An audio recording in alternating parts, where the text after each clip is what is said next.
சுவாமி, என்னால் உங்களை பார்க்க முடியவில்லை. நீ என்னுடைய பிரதிபிம்பம் தான். நாம் ஒரே ஆத்மாவின் இரு உருவங்கள். இன்று இரவு 7 மணிக்கு ஜெய் வீர ஹனுமான். மன்னிச்சிருங்க மாமா, எதுவும் மனசுல வச்சுக்காதீங்க மாமா. சட்டப்பூர்வமா இதெல்லாம் ஒத்து வராது இல்லம்மா.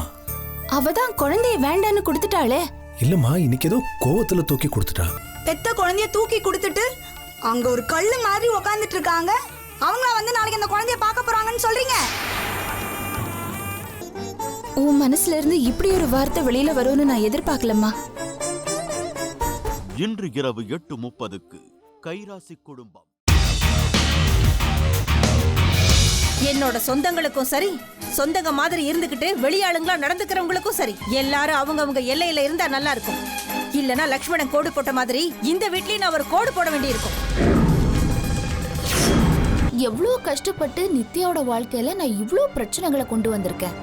இந்த மேடம் என்னடானா கொஞ்சம் கூட கவலைப்படாம இங்க பக்கோடா பண்ணிக்கிட்டு இருக்காங்க.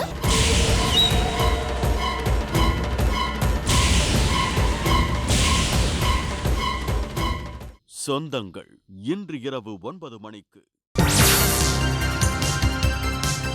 நான் இந்த உலகத்தை விட்டு போகும்போது அம்மாவோட முகத்துல இந்த சிரிப்பை பார்த்துக்கிட்டே தான் போகணும். அக்கா, நான் இந்த வீட்டை விட்டு போக போறேன்.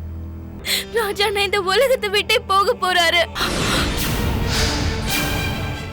இன்று இரவு 9:30 மணிக்கு பெரிய இடத்து பெண்.